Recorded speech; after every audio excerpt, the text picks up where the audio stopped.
নির্বাচন আওয়ামী লীগ নির্বাচন করতে পারবে, এটা তো সম্পূর্ণই রাজনীতির একটা ব্যাপার। নির্বাচনটা তো পলিটিক্সের একটা অংশ। নির্বাচনের রোডম্যাপের ব্যাপারে কিন্তু কোনো কথা বলছি না, বলা হচ্ছে ডিসেম্বরের মধ্যে নির্বাচন করা হবে। মাত্র একদিনের ব্যবধানে আমরা দেখলাম উপদেষ্টার বক্তব্য পাল্টে গেল। উপদেষ্টা পর্যায় থেকে যখন কেউ কোনো বক্তব্য দিচ্ছেন সেটি নিঃসন্দেহে দেশের জন্য খুবই গুরুত্বপূর্ণ। কি মনে করছেন যে এটিও কি তাহলে সরকারি পর্যায় থেকে রাজনৈতিক কোনো কৌশলের অংশ কিনা? আগে একটা কথা ছিল যে CMLA, ক্যান্সেল মাই লাস্ট অ্যানাউন্সমেন্ট। রাজনীতিটা খুব প্রচলিত ছিল, অনেক রাজনীতিবিদের ক্ষেত্রে এটা হয়েছে। এটা একেবারে নতুন জিনিস এরকম না, কিন্তু উনি প্রথম দিন যে বক্তব্য দিয়েছেন যে আওয়ামী লীগ ক্ষমা চাইলে নির্বাচনে করতে কোনো দোষ নেই, এটার প্রতিক্রিয়া কিন্তু আমরা দেখেছি।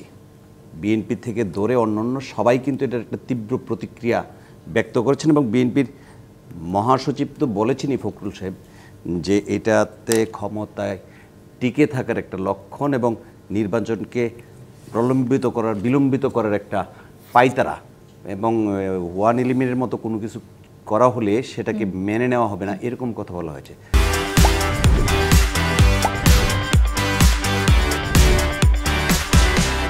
কাজেই আমার মনে হয় এই চাপের কারণে এবং রাজনৈতিক দল বিএনপি অনেক মানুষ এটাকে স্বাভাবিকভাবে না নেওয়ার কারণে আজকে উনি ওনার বক্তব্য করেছে। উনি একজন ছাত্রনেতা ছিলেন, কিন্তু এখন যেহেতু উনি একটা গুরুত্বপূর্ণ সরকারের উপদেষ্টার দায়িত্ব পালন করছেন, উনি কিন্তু ওইভাবে বক্তব্য দেওয়ার কোনো সুযোগ আছে বলে আমরা মনে করি না, এবং বক্তব্য যদি দেয় তাহলে সেই বক্তব্যটা সরকারের বক্তব্য হিসেবেই গণ্য হয়। তাহলে প্রশ্ন হতে পারে, এত কিছুর পরে এই বক্তব্যটা আসলে নির্বাচন নিয়ে মানুষ যে চিন্তা করছে সেই জায়গায় সংশয়ের একটা কারণ হয়ে দাঁড়ায় কিনা।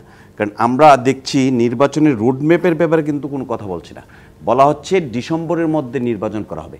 এই কথা কিন্তু বলে নাই যে ডিসেম্বরের মধ্যে নির্বাচন হবে এত তারিখে এবং এর মধ্যে এই কাজ করা হবে, একটা রোডম্যাপ দেওয়া হলো, এরকম কোনো কথা বলা হয়নি। আর যে পরিস্থিতি সৃষ্টি হচ্ছে একটার পর একটা, প্রতিদিনই কোনো না কোনো ঘটনা, এটাতে অন্য কোনো উদ্দেশ্য থাকা, এটা যে অমূলক কোনো ধারণা, এটা আমার মনে হয় না কোনো উদ্দেশ্য থাকতেও পারে, হয়তো বা নির্বাচনকে পিছানোর জন্য অথবা অন্য কোনো একটি বাস্তবায়ন। তার মানে কোনো না কোনোভাবে যেহেতু এই বক্তব্য একজন উপদেষ্টার মধ্যে দিয়ে এসছে, সেখানে আপনি কোনো রাজনৈতিক কৌশল দেখতে পাচ্ছেন কি? উপদেষ্টার মধ্যে থেকে আসছে, রাজনীতির বাইরে তো কথা হওয়ার কোনো সুযোগই নেই। এটা তো রাজনীতির ব্যাপার। নির্বাচন আওয়ামী লীগ নির্বাচন করতে পারবে, এটা তো সম্পূর্ণই রাজনীতির একটা ব্যাপার। নির্বাচনটা তো পলিটিক্সের একটা অংশ। যে রাজনীতির বাইরের কথা বলেছে, এটা বলার কোনো সুযোগ আছে? উনি অবশ্যই রাজনীতির কথা বলেছে এবং নির্বাচনের কথা বলেছে।